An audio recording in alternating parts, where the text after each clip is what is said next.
સમાચારોમાં આગળ વાત રાજકોટની કરીએ તો રાજકોટમાં કેટલાય એવા સર્કલો આવેલા છે કે જ્યાંથી કોઈ સિગ્નલ એ રહેવા જ નથી દેતા। સિગ્નલ જ્યારે બંધ હોય છતાં પણ ત્યાંથી લોકો પસાર થઈ જતા હોય છે, પરંતુ અમુક ટેકનિકલ ખામીના કારણે એમના મોબાઈલમાં એ મેમાના મેસેજ નથી આવતા। પરંતુ જ્યારે એવી કોઈ ઘટના બને છે ત્યારે ચોંકી જવાય છે। ત્યારે રાજકોટમાં એક બાઇક ચાલકને 100 જેટલા ઈ મેમો આવતા બાઇક ચાલક જે છે તે ચોંકી ગયો। યુવકને નોટિસ મળતા ખબર પડી કે મને 100 જેટલા મેમા મળ્યા છે। લોક અદાલતમાં પણ યુવકને રાહત ન મળતા ચિંતા જે છે તે વધી છે।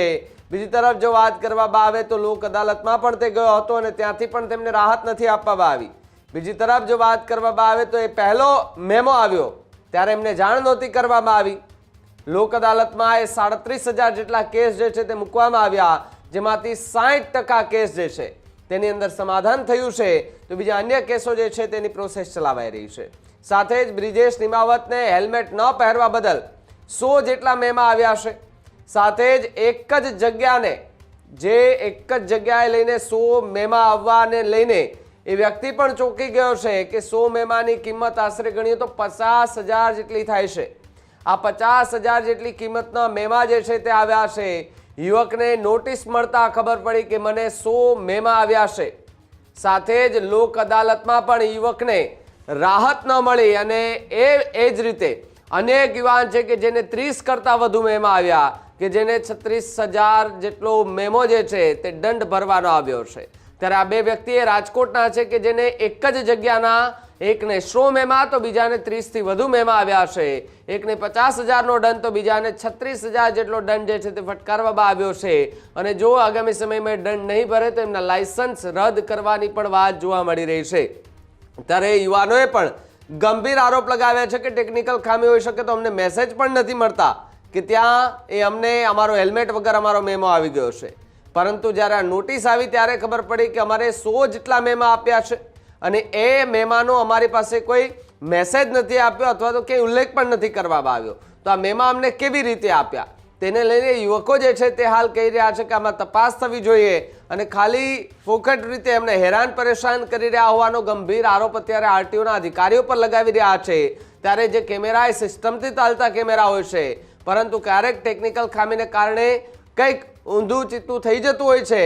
શું આ ઘટનામાં પણ એવું કંઈ થયું છે કે ખરેખર એકને એક જગ્યાએ 100 વાર મેમા આવવાને પણ હેલ્મેટ વગર?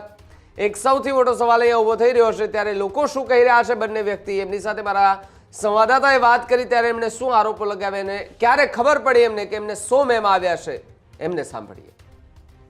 રાજકોટની સુરક્ષા માટે રાજકોટમાં પોલીસ દ્વારા જે સીસીટીવી કેમેરા લગાવવામાં આવેલ છે કે જે અપરાધીઓ, ગુનેગારો અને ચોરી થતા અટકાવવા માટે અને જે નિયમનો ભંગ કરે તેના માટે હોય છે। પણ જેને કહેવાય કે આજે તો એક નવી જ વાત સામે આવી છે કે મેમા તો આવે છે પણ ના તો ઘરે પોસ્ટ આવે છે, ના મેસેજ આવે છે, ટેક્સ્ટ મેસેજ, પણ એક સાથે 100 મેમા થયા બાદ પોલીસ અધિકારીનો ફોન આવે છે અને ત્યારે ખબર પડે છે કે આપણા પાસે આપણા સ્કૂટર ઉપર તો 100 મેમા લાગ્યા છે।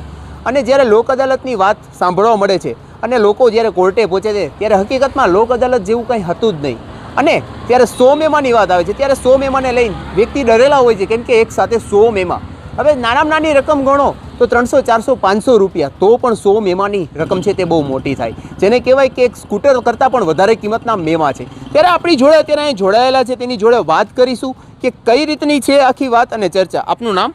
ધોળકિયા ભાવિન। શું કહેશો ભાવિનભાઈ, કેટલા મેમા આવ્યા અને કઈ પ્રકારના મેમા આવ્યા છે અને શું છે સમગ્ર વાત? મારે ટોટલ 36 મેમા આવ્યા છે અને બધા હેલ્મેટના જ મેમા આવેલા અને ગ્રીનલેન્ડ ચોકડીના જ આવેલા છે, માર્કેટિંગ યાર્ડ બાજુના। ગ્રીનલેન્ડ ચોકડીથી માર્કેટિંગ યાર્ડના તમને હેલ્મેટના મેમા આવ્યા છે, તો તમને ઘરે અથવા પોસ્ટ અથવા કંઈક ટેક્સ્ટ મેસેજ કે એવું કંઈક આવ્યું હશે? ના, જરાય નહીં, કોઈ વસ્તુ કાંઈ આવેલી નથી મને। સીધા આ મેસેજ ભેગા થયા ને એટલે મને સીધો સાહેબનો ફોન જ આવેલો કે તમારે મેમા ભરવાના છે। તો તમને ફોન આવ્યા બાદ તમે શું કાર્યવાહી કરી? ફોન આવ્યા પછી કાર્યવાહીમાં મેં ચેક કરાવ્યું કે મને પહેલાં એટલા મેમા છે કે નથી, એ મેં ચેક કરાવ્યું કે હા એટલા મેમા છે। તો મેં એને કીધું, મેડમ અહીંયા આગળ હું ભરવા ગયો હતો મેમા, તો એ મેં એમ કીધું કે તમે મને કાં પોસ્ટથી મને મેમા પહેલાં આવતા હવે એ બંધ તમે કરી દીધું, કાં તો ટેક્સ્ટ મેસેજ મને કે એ બધી પ્રોસેસર કે બંધ થઈ ગઈ છે, કે કોઈ વસ્તુ કાંઈ આવતી નથી। તો આજે તમે જ્યારે લોક અદાલતમાં ગયા હતા ત્યાં તમને શું જાણવા મળ્યું? લોક અદાલતમાં અમે ઘણા લોકો ગયા હતા કે આવી રીતના જે વિડીયો વાયરલ થયા હતા એ વાયરલ વિડીયો કે 13 તારીખને લોક અદાલતમાં કે ટ્રાફિકનું આ નિયમ છે તો એના તમને મેમાં માફ થઈ જશે એવી રીતના. તો અમે નીકળી ગયા તો એ નીકળે જજે તો હાવ ના જ પાડી દીધી કે કોઈ વસ્તુ તમારે ટોટલ જેટલા મેમાં છે એટલા બધા ભરવા જ પડશે.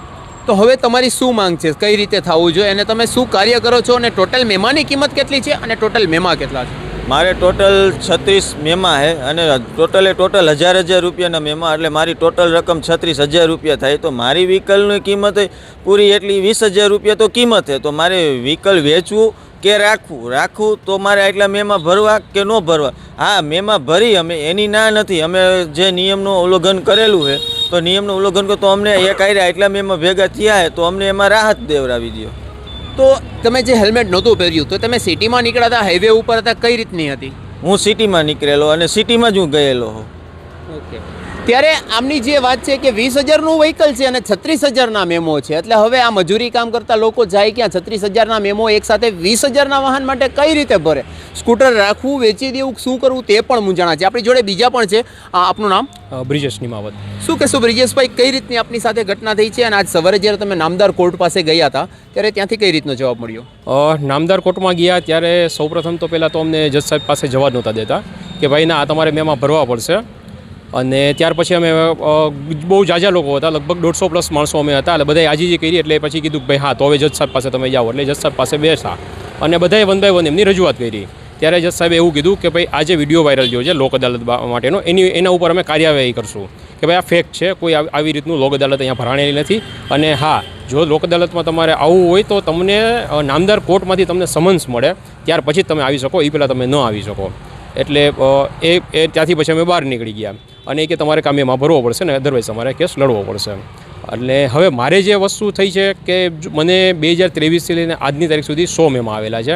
બધા મેમા જે છે એ પર્ટિક્યુલર માર્કેટિંગ યાર્ડ એક જ કેમેરાના આવેલા છે અને 100 મેમા જે આવેલા છે એ પર્ટિક્યુલર હેલ્મેટના મેમા છે, એ સિવાયના બીજા કોઈ મેમા આવેલા નથી. તો હવે તમારી શું માંગ છે અને કઈ રીતે કાર્યવાહી આગળ કરશો?